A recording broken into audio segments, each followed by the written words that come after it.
সারা পৃথিবীতে মানুষের মৃত্যুর অন্যতম প্রধান কারণ হৃদরোগ। যত রকমের হৃদরোগ আছে তার মধ্যে অন্যতম প্রধান এবং সাধারণ হচ্ছে হার্ট ফেইলিউর। আজকে আমরা এই হার্ট ফেইলিউর সম্বন্ধে জানব। হার্ট ফেইলিউরের কারণ কি, কেন হয় এবং এর চিকিৎসায় যেসব ওষুধপত্র ব্যবহৃত হয় সেটি কিভাবে কতদিন পর্যন্ত আমাদের খেতে হবে, এই বিষয়গুলো। হার্ট ফেইলিউরের ব্যবস্থাপনায় অর্থাৎ হার্ট ফেইলিউরের পরবর্তী সময় আমরা যখন বেঁচে থাকি সেই সময়টায় আমাদের জীবনযাপনে কী দরকার, কী ধরনের পরিবর্তন পরিমার্জন দরকার, তাও উঠে আসবে আজকে আলোচনায়। আজ আমাদের সুরক্ষায় প্রতিদিনের এই আয়োজনের আলোচ্য বিষয় হার্ট ফেইলিউর, ওষুধ এবং জীবনযাপনের অন্যান্য ব্যবস্থাপনা। এ বিষয়ে কথা বলার জন্য আমাদের স্টুডিওতে উপস্থিত হয়েছেন দেশের অন্যতম প্রধান হৃদরোগ বিশেষজ্ঞ ডক্টর মাহবুবুর রহমান। তিনি ইন্টারভেনশনাল কার্ডিওলজিস্ট এবং তিনি সিনিয়র কার্ডিওলজিস্ট এবং incharge coronary care unit CCU Labaid cardiac হাসপাতাল। ডক্টর মাহবুবুর রহমান, স্বাগত জানাচ্ছি আমাদের সুরক্ষা প্রতিদিনের আয়োজনে। ধন্যবাদ। আমরা যেটি বলছিলাম যে হার্ট ফেইলিউর এই কথাটা আমরা সাধারণ জীবনযাপনে দৈনন্দিন শব্দচয়নে অনেক ব্যবহার করি। আরও একটি শব্দ আসে হার্ট অ্যাটাক। হৃদরোগ সংক্রান্ত যে কয়টি টার্মিনোলজি বা টার্ম আমরা ব্যবহার করি তার মধ্যে এগুলো ঘুরে ফিরে আসে। প্রথমে মনে একটুখানি জানতে হবে যে হার্ট ফেইলিউর কী এবং অন্যান্য যেই হৃদরোগ আছে তার সাথে হার্ট ফেইলিউরের পার্থক্যটা কোথায়? ধন্যবাদ। হার্ট ফেইলিউর বলতে আমরা যেটা বুঝি যে হার্টের উপর যে অর্পিত দায়িত্ব সেটা সে ঠিকমতো পালন করতে পারছে না, সে ফেল করছে। আচ্ছা, হার্ট ফেইলিউর মানে এই নয় যে হার্ট বন্ধ হয়ে গেল। সাধারণ মানুষ অনেকটা এইভাবে বুঝে যে হার্ট ফেইলিউর মানে সে হার্ট বন্ধ হয়ে গেল, সে মরে যাচ্ছে এখনই। ব্যাপারটা তা নয়। হার্ট ফেইলিউর হচ্ছে যে পর্যাপ্ত যে কাজটা তার দায়িত্ব ছিল হার্টের উপরে সেটা সে পারছে না। আচ্ছা, যখন পারছে না, হার্টের মেইন কাজটা কি? প্রধান কাজটাই হলো সারা শরীরে রক্ত সরবরাহ করা, পাম্প করা। এই রক্তের মধ্য দিয়ে সে কি পাঠায়?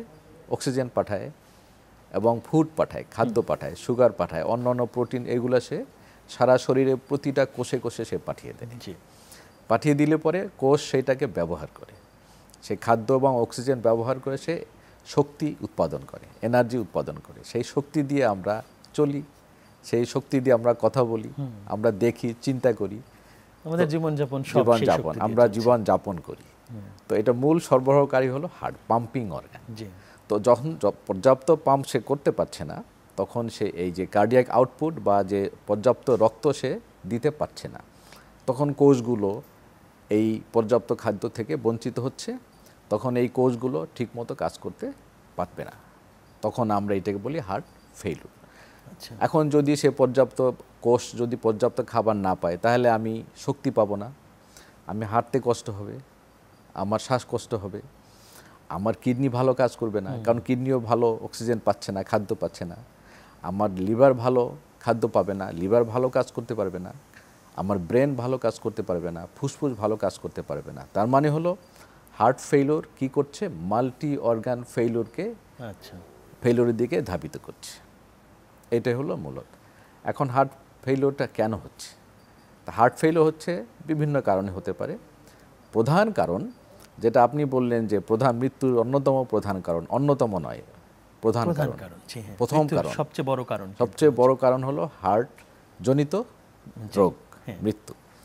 তো এটার মধ্যে যে প্রধান কারণ আবার সেটা হলো হার্টের যে নিজস্ব রক্তনালী আছে সেই রক্তনালীতে ব্লক হয়ে যাওয়া।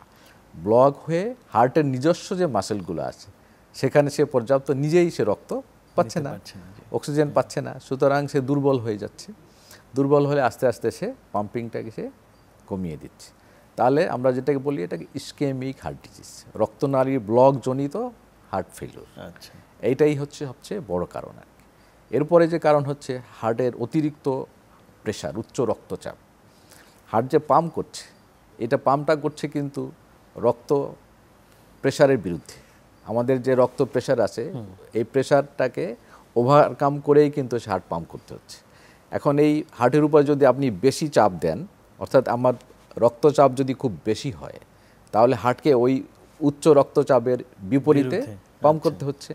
পাম্প করতে হলে সে তো শক্তি ক্ষয় করছে, আস্তে আস্তে সে দুর্বল হয়ে যাচ্ছে।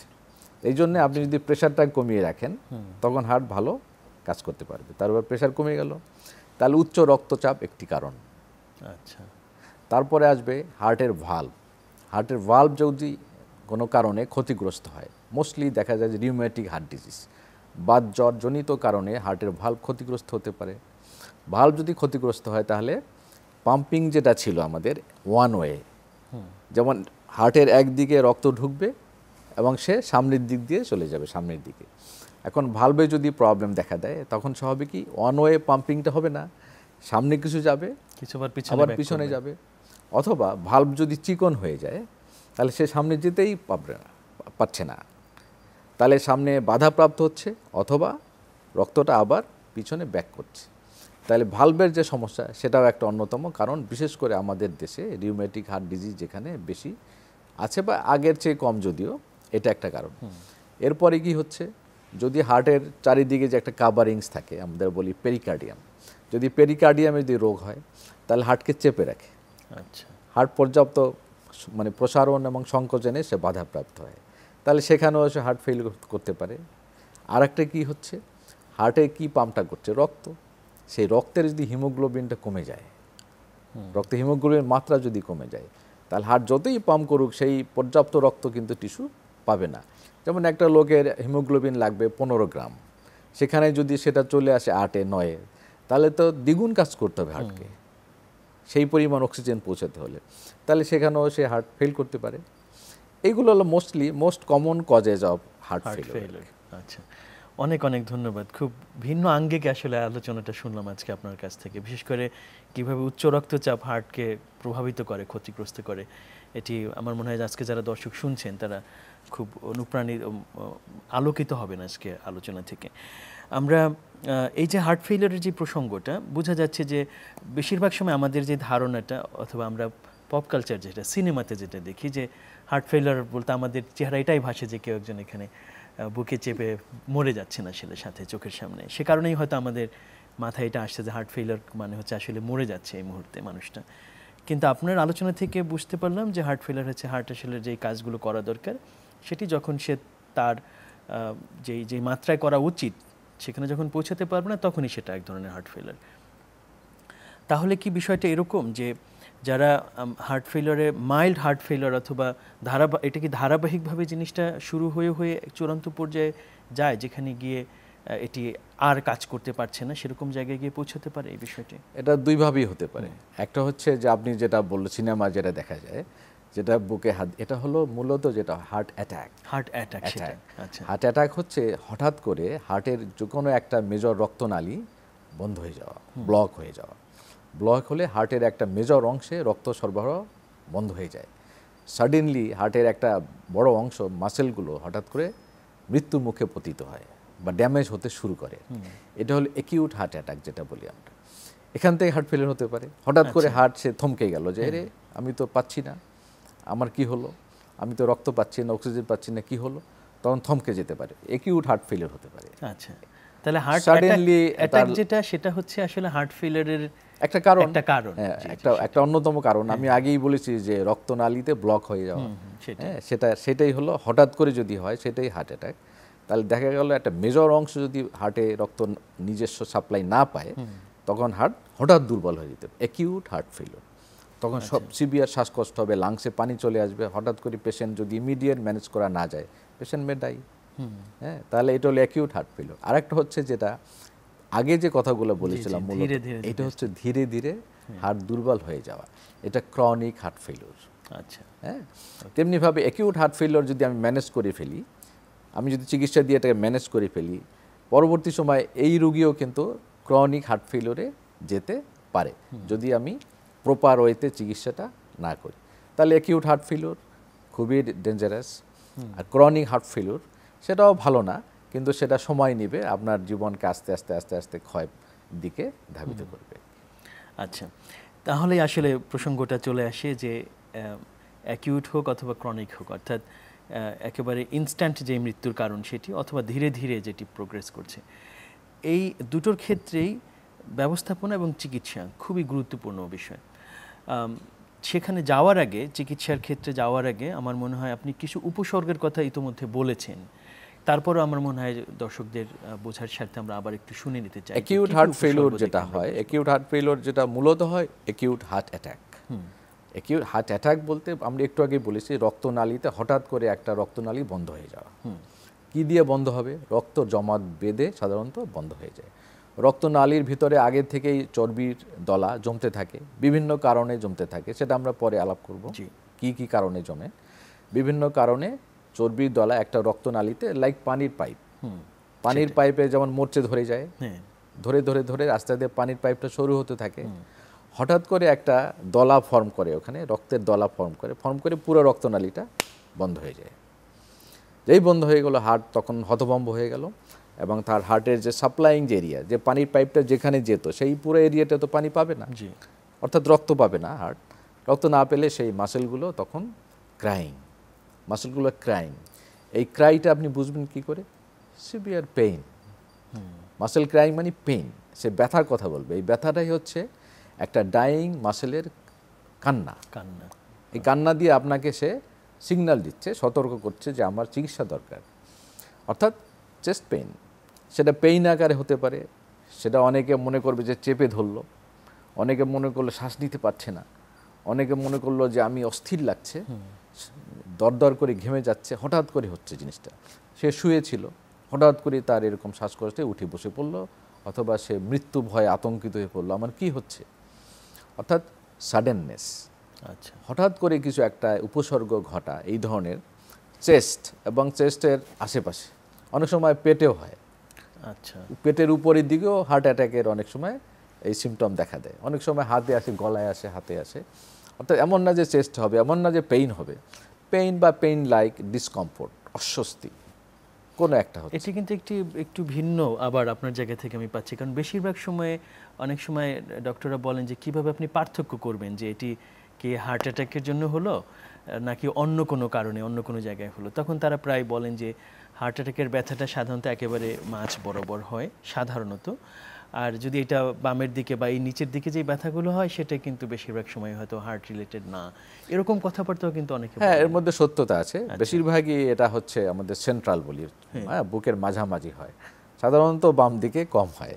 যদিও হার্ট বাম দিকে একটু থাকে, কিন্তু চেস্ট পেইনটা আমরা যখন হয় বা ডিসকমফোর্ট যেটা হয় সেটা কিন্তু বুকের মাঝামাঝি হয়। আচ্ছা, এটাই হয়। তো এটার মধ্যে সত্যতা আছে। তবে অ্যাটিপিক্যাল বা অ্যাবনর্মাল কিন্তু প্রেজেন্টেশন হচ্ছে। আমি যেটা বললাম যে পেটে ব্যথা, তাহলে রুগী অনেক সময় দৌড়াচ্ছে সে গ্যাস্ট্রিকের ডাক্তারে বা গ্যাস্ট্রিকের ওষুধ খাচ্ছে, আমার তো পেটে সমস্যা। অথবা অনেক সময় পিঠে ব্যথা হয়, পিঠির দিকে ব্যথা হয়, তাহলে আমার কি হলো, গ্যাসের ওষুধ বা কি নাকি মেরুদণ্ডের সমস্যা, নাকি গল ব্লাডারের সমস্যা, নানান প্যানক্রিয়াটাইটিস ইত্যাদি হতে পারে।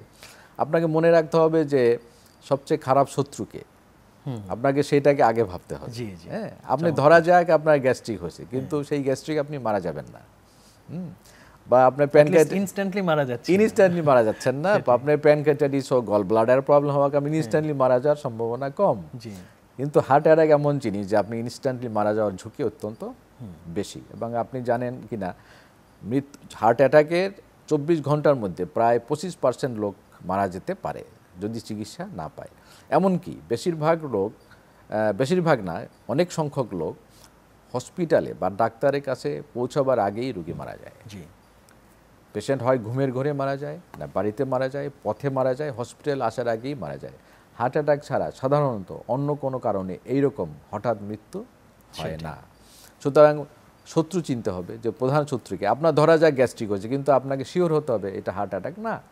তাহলে আপনি ইমিডিয়েটলি করবেন একটা মেডিকেল সিক করবেন, আপনি উপদেশ নেবেন। অবশ্যই আশেপাশে একটা হাসপাতালে যাবেন, যে হাসপাতালে একটা ইসিজি করবার ফ্যাসিলিটি আছে। শুধু করলে হবে না, ইসিজি করে সাথে সাথে এটা রিড করার মতো ডাক্তার আছে ওখানে। যেমন আমাদের টেন্ডেন্সি আছে, ব্যথা হয়েছে, একটা ইসিজি করলাম, পাড়ায় একটা ক্লিনিক আছে, ইসিজি করলাম, হ্যাঁ, সকালে, পরদিন বিকালে বা পরদিন সকালে একটা ইসিজি রিপোর্ট আসলে। এরকম অনেক ঘটনা ঘটে আমাদের কাছে আসে। সেখানে তো ডাক্তার সাহেব দেখে ইসিজি হার্ট অ্যাটাক লিখে দিয়েছে, লাভ কি আমার? আজকে সকালে ব্যথা হলো, বিকালে হার্ট অ্যাটাকের রিপোর্টিংয়ের কোনো মূল্য নাই, কারণ এই 12 ঘন্টায় আমার হার্টের মাসেল ধ্বংসপ্রাপ্ত হবে। অর্থাৎ এখানে টাইম হলো important. Time is muscle means time. হ্যাঁ, প্রতি মুহূর্তে দেরি করবেন, প্রতি মুহূর্তে এই মাসেল সেলগুলা, রক্ত পেশিগুলা, হার্টের যে পেশিগুলো মরে যাবে। আর মৃত মানে হচ্ছে মৃত মানে একে আপনি জীবিত করতে পারবেন না, ইররিভার্সিবল। সুতরাং হার্ট অ্যাটাক হলে অবশ্যই 12 ঘন্টার মধ্যে যদি কিছু করতে না পারেন আপনি, তাহলে এই মাসেলগুলো পুরোটাই ধ্বংস হয়ে যাবে, রিভাইভ করা যাবে। এই জন্য যত তাড়াতাড়ি যাবেন, 1 ঘন্টার মধ্যে 2 ঘন্টা 3, যত তাড়াতাড়ি যাবেন তত আপনার মাসেল সেইভাবে।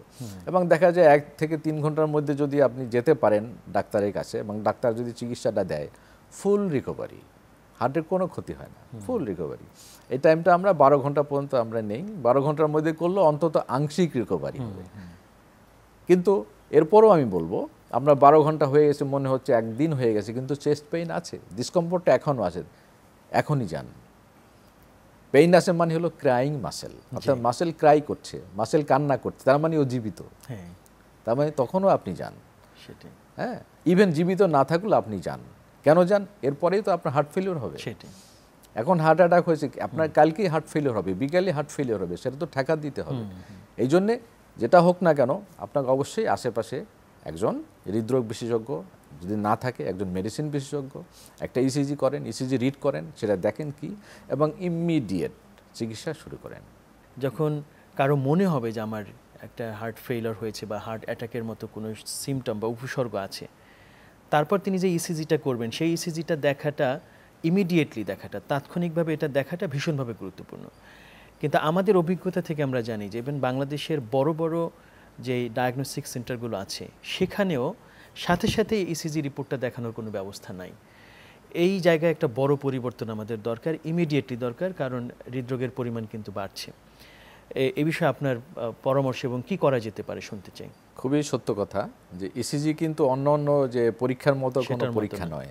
যেমন আমি একটা আল্ট্রাসাউন্ড করলাম, আমার একটা, সেটা আমি সকালে করলাম, বিকালে রিপোর্ট দিল, সেখানে অন্য অন্য টুকটাক সমস্যা পাচ্ছি, সেটা ঠিক আছে। এটা কিন্তু লাইফ সেভিং বা লাইফ থ্রেটেনিং কোনো কন্ডিশন না এটা। কিন্তু ইসিজি আমরা কেন করছি? ইসিজি কেন করছি? যে হার্টের কোনো প্রবলেম হচ্ছে কি না সেটা বোঝার জন্য। আর একটা আগেই আমি বলেছি, হার্টের প্রবলেম সেটা অ্যাকিউট, এটা জরুরি একটা বিষয়। সুতরাং ইসিজি আমি সেখানেই করব যেখানে ইসিজি রিপোর্ট করবার মতো ডক্টর আছে, বা আমি প্রতিটা ক্লিনিকের আমি বলবো তাদের একজন কার্ডিওলজিস্ট থাকা উচিত, যারা ইসিজি ইমিডিয়েট রিড করবে এবং সেটা রিপোর্টিং করবে। দেখা যাক যদি একটু দেরিও হয়, ডাক্তার যদি দেখে যে একটা ইসিজিতে একটা গুরুতর প্রবলেম আছে, সাথে সাথে যেন সে রোগীদেরকে অন্তত ওভার টেলিফোনে এসে বলে দেন যে আপনার ইসিজিতে একটা প্রবলেম আছে, আপনি দ্রুত একজন হার্টের ডাক্তার দেখান। এই ব্যবস্থা থাকতে হবে। ECG should be reported immediately, এটা প্রত্যেকটা হাসপাতালের, প্রত্যেকটা ক্লিনিকের থাকা উচিত। এটা যেমন ক্লিনিকের দায়িত্ব, তেমনিভাবে মানুষেরও জানতে হবে এটা, যে ইসিজিটা হবে ইমিডিয়েট একটা বিষয় এবং এটা রিপোর্টিং হাতে পেতে হবে। সেই ব্যাপারে একটা নীতিমালা অবশ্যই প্রত্যেকটা হসপিটালের থাকা উচিত। এখানে বোধহয় একটু ক্লারিফিকেশন আমরা করতে পারি, যেমন কিছু ইসিজি হতে পারে যে আমি একজন ডক্টরের কাছে গিয়েছি, উনি হয়তো এমনিতে ওভারঅল অন্যান্য টেস্টের অংশ হিসেবে তিনি এটা দিয়েছেন, রুটিন চেকআপ, এটাকে আমরা ভিন্নভাবে দেখতে পারি। কিন্তু যেইটা আমি বুকে ব্যথা নিয়ে বা আমার অ্যাকিউট অবস্থা নিয়ে আমি গিয়েছি, ওটার জন্য আমার এই আপনি যেটা বলেন এই রুটটা আমাদের করতে হবে, সেটি আমরা করব। এর পরের যে প্রসঙ্গটি সেটি হচ্ছে যে যখন আমাদের হার্ট ফেইলার বা অথবা হার্ট অ্যাটাক যখন হয়ে যায়, তার পরবর্তীতে আমরা দেখছি যে কিছু ওষুধপত্র আছে যেটি ইমিডিয়েটলি যদি ব্যবহার করা যায় তাহলে একটু সময় আমাদের হাতে পাওয়ার সুযোগ থাকে। এই জায়গায় যদি একটুখানি বলেন যে ইসিজি নয় শুধু, আমি ইসিজি করতে পারিনি, আমার বাড়িতে বসেই আমার মনে হয়েছে। আমি আরেকটা কথা বলি যে আমার হার্ট অ্যাটাক কাদের বেশি হয়, অর্থাৎ কারা ঝুঁকিতে বেশি থাকে, সেই জিনিসগুলো একটু আগে জানতে হবে। যেমন আমার যদি ডায়াবেটিস থাকে, আমার যদি উচ্চ রক্তচাপ থাকে, আমার রক্তে যদি কোলেস্টেরলের মাত্রা বেশি থাকে, আমি যদি তামাক সেবন করি অথবা তামাক খাই, ধূমপান করি বা জর্দা খাই, তামাক খাই, অর্থাৎ আমরা এই চারটাকে বলি উচ্চ ঝুঁকি উপাদান। আচ্ছা। এবং আমার বয়স যদি 30-এর বেশি হয়, আমি যদি পুরুষ লোক হই, তাহলে ঝুঁকিটা আরও বেশি। যদি আমার ফ্যামিলিতে হার্টের রোগ থেকে থাকে, এরকম ইতিহাস থেকে থাকে, তাহলে বুঝতে হবে আমার ঝুঁকি বেশি। এই জিনিসগুলো যাদের আছে, তাদের যদি বুকে কোনো ডিসকমফোর্ট, ব্যথা হোক বা শ্বাসকষ্ট হোক বা বুকের আশেপাশে হোক, আপনি ধরে নেন এটা হার্টের প্রবলেম, বাড়িতে বসেই ধরে নেন। সেক্ষেত্রে কি ইমিডিয়েটলি আপনি যদি আপনার ঘরে অ্যাসপিরিন থাকে এবং আপনি 4টা 75 মিলিগ্রামের অ্যাসপিরিন খেয়ে ফেলেন। আগে 300 মিলিগ্রাম একসাথে পাওয়া যেত, সেইটা ভালো ছিল, এখন পাওয়া যায় না, 75 পাওয়া যায়। 75 মিলিগ্রামের 4টা অ্যাসপিরিন আপনি সাথে সাথে খেয়ে ফেলেন। আর এরপরে আপনি যেখানে ইসিজি করা যায় সেখানে দ্রুত চলে যান। শুধু ইসিজি করা যায় এই কথাটা আমি বলবো না, যেখানে কার্ডিয়াক সাপোর্ট আছে, চিকিৎসা আছে, হার্টের হৃদরোগের চিকিৎসা আছে, সেটা সরকারি হোক বেসরকারি হোক, অর্থাৎ আপনার বাড়ির আশেপাশে, কারণ এখানে টাইম হচ্ছে ইম্পর্টেন্ট। হ্যাঁ, আপনি বাড়ির আশেপাশে যেখানে হয়, যেখানে হার্টের এই ম্যানেজমেন্টটা আছে, সাপোর্টটা আছে, সেখানেই চলে যাবেন। সেখানে গিয়েই একটা ইসিজি করবেন, রুটিন ইসিজি না যেটা আপনি বললেন অন্য অন্য পরীক্ষার সাথে, সেটা অন্য জিনিস। কিন্তু আপনার সিমটম আছে, আপনার ইসিজিটা হতে হবে ইমিডিয়েট। তাহলে ওই ওষুধগুলো আপনি খেয়ে গেলে হ্যাঁ, এটা মৃত্যু হার কিন্তু কমায়। এই সামান্য অ্যাসপিরিন 300 মিলিগ্রাম যদি খেতে পারেন, দেখা যায় 25% মৃত্যু হার কমায়। আরও কিছু ওষুধ আছে যেটা আমরা হাসপাতালে পৌঁছাবার পরে দেই, আচ্ছা, সেটাও আমাদের প্রয়োগ করতে হবে। সেটাও ইমার্জেন্সি ব্যবস্থাপনার সেটা ইমার্জেন্সির ব্যবস্থাপনার অংশ যাবে। তাহলে একটা গুরুত্বপূর্ণ বার্তা আজকে আমরা আমাদের দর্শকদেরকে দিতে পারি, সেটি হচ্ছে যাদের বিশেষ করে ঝুঁকি আছে, বয়স্ক মানুষজন আছে পরিবারে, অথবা নিজেদেরও কিছুটা, আপনি যে ঝুঁকিপূর্ণ 4টা মূল ঝুঁকি, প্রধান ঝুঁকি বললেন, সেটি থাকলে তাহলে আমরা বাসায় আসলে অ্যাসপিরিনের একটা ব্যবস্থাপনা থাকা উচিত। মনে হয় যে 10-15টা অ্যাসপিরিন সবসময় রাখা যেতে পারে, এটি একটি গুরুত্বপূর্ণ বিষয়। এরপরের যদি প্রসঙ্গটা আছে, যখন চিকিৎসা ব্যবস্থাপনায় ঢুকে গেলেন, তারপরে কিন্তু নিয়মিত কিছু ওষুধের প্রসঙ্গ থাকে। সেই জায়গাটায় আমরা একটু পৌঁছাবো যে যখন হার্ট ফেলিওর হয়, কারো হার্ট অ্যাটাক হলো, হার্ট অ্যাটাকের কারণে হলো বা অন্য কারণে হলো, কি রকমের চিকিৎসা আছে এখন আমাদের দেশে? প্রথমে বলবো, যদি হার্ট অ্যাটাক হয়েই যায়, সেটা আমরা একটা ইসিজি করলেই কিন্তু বুঝতে পারবো। এখানে কিন্তু অন্য ব্লাড টেস্ট করবার দরকার নেই। হার্ট অ্যাটাক ডায়াগনোসিস করার জন্য ব্লাড টেস্ট করাটা জরুরি নয়, কারণ ব্লাড টেস্ট একটা দীর্ঘমেয়াদী সময়, 1-2 ঘন্টা 3 ঘন্টা একটা রিপোর্ট আসতে লাগবে। আমরা একটা ইসিজি করেই বুঝতে পারি এটা মেজর হার্ট অ্যাটাক কিনা। সেটা একটা 2 মিনিটের বিষয়। আপনি একটা এমার্জেন্সিতে যাবেন, জরুরি একটা ইসিজি হবে, 2 মিনিট হয়ে যাবে, ডক্টর দেখবেন এটা হার্ট অ্যাটাক, ইমিডিয়েট হার্ট অ্যাটাকের চিকিৎসা শুরু করতে হবে। হার্ট অ্যাটাক বলতে আমরা বললাম এখানে যে রক্তনালীর একটা মেজর রক্তনালী বন্ধ হয়ে গেছে। এখন বন্ধ হয়ে গেছে, এটা চিকিৎসা কি? আপনি বলুন, বন্ধ হয়ে গেছে, চিকিৎসা কি? খুলে দিতে হবে। এখন খুলে দেবেন কিভাবে? খুলে দেওয়ার কতগুলো পথ আছে। সবচেয়ে আধুনিক এবং কার্যকর পথ হলো ইমিডিয়েটলি আপনি ওটিতে নিয়ে যাবেন, ওটিতে এনজিওগ্রাম করে দেবেন। এনজিওগ্রাম করলেই দেখতে পাবেন যে মেজর কোন রক্তনালীটা বন্ধ হয়ে গেছে। খুলে দিবেন। কি দিয়ে খুলে দিবেন? একটা বেলুন দিয়ে খুলে দিলেই হবে। বেলুন দিয়ে ওখানে একটা রিং পরিয়ে দিবেন, স্টেন্টের মতো একটা মেটালিক জ্যাকেট, এটা পরিয়ে দেবে। ইমিডিয়েট রক্ত সরবরাহটাকে আবার চালু করতে হবে। এটাই চিকিৎসা। এখন যেখানে এই ফ্যাসিলিটিস নাই, অর্থাৎ ক্যাথ ল্যাব নাই, ওটি নাই, সেখানে আপনি কি করবেন? দেখা যায়, ধরা যাক আপনি বাগেরহাটে আছেন, সেখানে আপনি কি করবেন? সেখানে চিকিৎসা কিন্তু আছে, ইমিডিয়েট মেডিসিনের চিকিৎসাগুলো আপনি দিবেন। দিয়ে ওখানেও আমরা এই ব্লাড ক্লট ডিজলভ করার, ব্লাড ক্লটটাকে গলিয়ে দেওয়ার কিন্তু ওষুধ পাওয়া যায়, কার্যকর ওষুধ পাওয়া যায়। আচ্ছা, ইমিডিয়েটলি যদি আপনি খুলনায় যেতে না পারেন বা সামর্থ্য নাই, ইমিডিয়েটলি আপনি ওই ব্লাড ক্লট, আমরা বলি থ্রোম্বোলাইটিক্স, আচ্ছা, সে স্ট্রেপ্টোকাইনেস, অথবা আরেকটা মডার্ন আরেকটা ওষুধ আছে টেনেক্টিপ্লেস।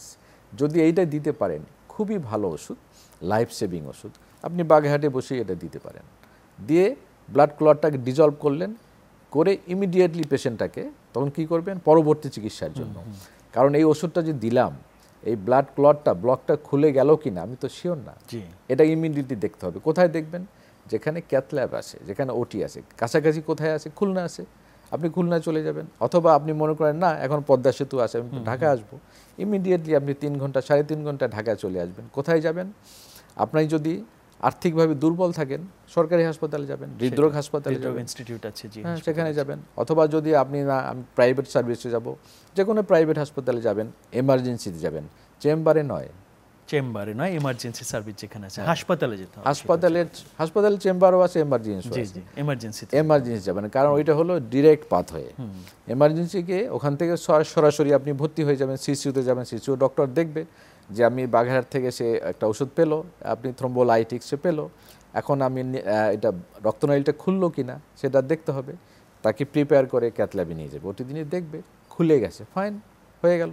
তারপর সে ওষুধে রাখবে, খুলে নেয়, অথবা আংশিক খুলেছে, তখন ওটাকে খুলে দিয়ে স্টেন্টিং পরিয়ে দিতে হবে, পরিয়ে দিয়ে তাকে পরবর্তী ধাপে যাতে পেশেন্ট কমপ্লিকেশনস পরবর্তী কমপ্লিকেশন যেমন হার্ট ফেইলিউর ক্রনিক হার্ট ফেইলিউরের সে না যায় সেই জন্য বিশেষ বিশেষ কতগুলো খুবই ইফেক্টিভ ওষুধ আছে সেইগুলোতে আপনি চলে গেলেন। যখন হার্ট ফেইলিউরের চিকিৎসা যখন হয় অথবা হার্ট অ্যাটাক যেটা হোক সেটার চিকিৎসার স্টেন্টিং হোক, রিং পরানো হোক বা অন্য ব্যবস্থাপনা হোক, এর পরবর্তীতে কিন্তু ওষুধ আসে একজন রোগীর জীবনে এবং সেই ওষুধের সংখ্যা অন্য অসুখ বিসুখের তুলনায় সাধারণত বেশি হয়, বেশ কয়েক রকমের ওষুধ খেতে হয়। কি কারণে একজন হার্ট পেশেন্টের এত ওষুধ? এটা একটা কমন প্রশ্ন রোগীদের এবং সবারই, যে এত ওষুধ কেন, বা আমি ওষুধ খাবো কেন, আমার তো স্টেন্ডিং করে দেওয়া হয়েছে, রিং পরিয়ে দেওয়া হয়েছে অথবা সার্জারি করে দেওয়া হয়েছে, তাহলে তো আমি ওষুধ খাবো কেন? এটার উত্তর হচ্ছে দুটো কারণ আছে। একটা হলো ফার্দার অ্যাটাক বা হার্টের যাতে খারাপ দিকে না যায় সেটা কিন্তু এনশিওর করা বা সেই চেষ্টাটা করা আর কি, এটা একটা। আরেকটা হলো হার্ট ফাংশন যাতে ডিটেরিওরেট করতে না হয়, হার্ট ফাংশন যাতে মেনটেন হয় বা যে অবস্থা আছে সেখান থেকে যে আরও ইমপ্রুভ করে, সেই লক্ষ্যে কিছু ওষুধ আমরা সারা জীবনের জন্য দিয়ে থাকি। যেমন একটা ব্লাড থিনার, যেমন আমার হার্ট অ্যাটাক হলো তো রক্ত জমে গিয়ে হলো, ক্লট হলো, এই ক্লট জমলো কেন? সেই জমবার যে প্রবণতা সেটা কিন্তু রয়ে গেল আবার হতে পারে, সেটা যাতে না হয় সেই জন্য একটা ব্লাড থিনার লাইক অ্যাসপিরিন অথবা ক্লোপিডোগ্রেল, আরও এরকম কতগুলো ওষুধ আছে। তাহলে একটা ব্লাড থিনার খাবেন কতদিন? সারা জীবন। এক। দ্বিতীয়ত হচ্ছে আপনার রক্তনালীতে আমি বলি চর্বি জমেছে, চর্বি জমে থেকেই তো এটা ব্লক থেকেই তো এটা হলো, সেই ব্লকটা যাতে আর না হয়, অথবা যে ছোট ছোট ব্লকগুলো আছে অন্য জায়গায় সেগুলো যাতে বৃদ্ধি না পায়, সেই জন্য চর্বি বিরোধী একটা ওষুধ আমরা বলি স্ট্যাটিন, লাইক বাজারে নাম আছে অ্যাটোবা, রসুবা ইত্যাদি ইত্যাদি। তো এই ওষুধটা আপনার এই চর্বিটাকে কমিয়ে রাখবে। কতদিন খাবেন? সারা জীবন। তাহলে এই দুইটা ওষুধ সারা জীবন, এটা সবাইকে মনে রাখতে হবে। একটা হলো ব্লাড থিনার ওষুধ, আচ্ছা, আর একটা হলো স্ট্যাটিন বা কোলেস্টেরল লোয়ারিং ওষুধ।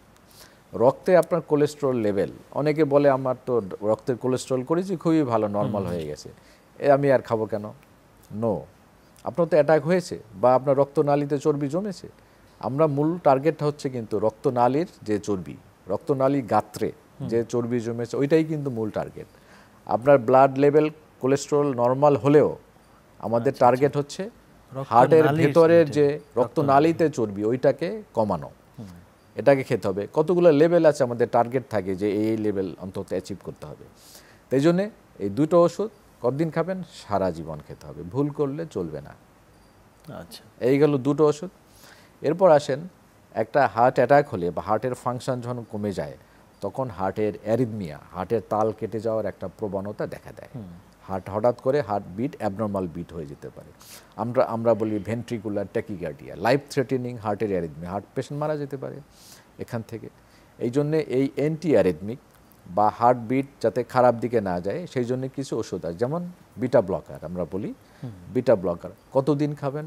লাইফ লং, যদি না কোনো প্রবলেম হয়। আচ্ছা, কি প্রবলেম সেটা আমরা ঠিক করে দিই। অনেক সময় দেখা যায় হার্টবিট বেশি কমে যায়, ব্লাড প্রেশার বেশি ফল করে, সেক্ষেত্রে আমরা ডোজ সাময়িক বন্ধ করি অথবা ডোজ কমাই, অথবা এই ওষুধটা রুগী স্যুট করছে না ভালো, তখন আর একটা বিটা ব্লকার, অনেকগুলো বিটা ব্লকার আছে কিন্তু 4-5 ধরনের বিটা ব্লকার আছে।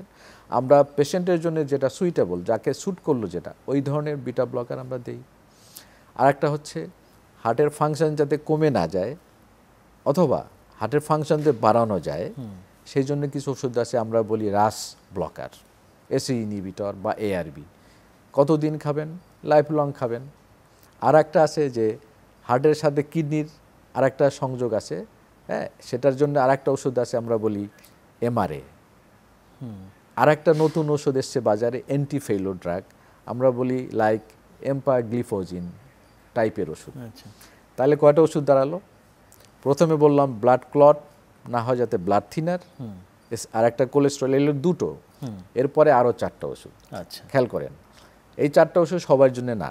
আচ্ছা, যাদের হার্ট পাম্পিং কমে যাচ্ছে অথবা কমে গেছে তাদের জন্য হলো এই বাকি 4টা।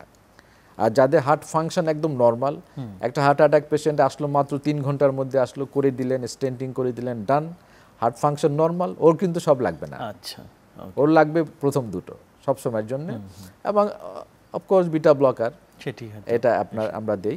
তাহলে মূলত দুটো সাথে হলো চারটা, সবার জন্য চারটা নয়। তাহলে যদি সবার মানে যে খারাপটা যদি ধরেন তাহলে মোট 6টা ওষুধ। 6টা ওষুধ দিলে হচ্ছে তার পেশেন্টের sudden death, heart attack prevention, further prevention, এটার জন্য, এবং কোয়ালিটি অফ লাইফ যাতে ভালো থাকে সেই জন্য।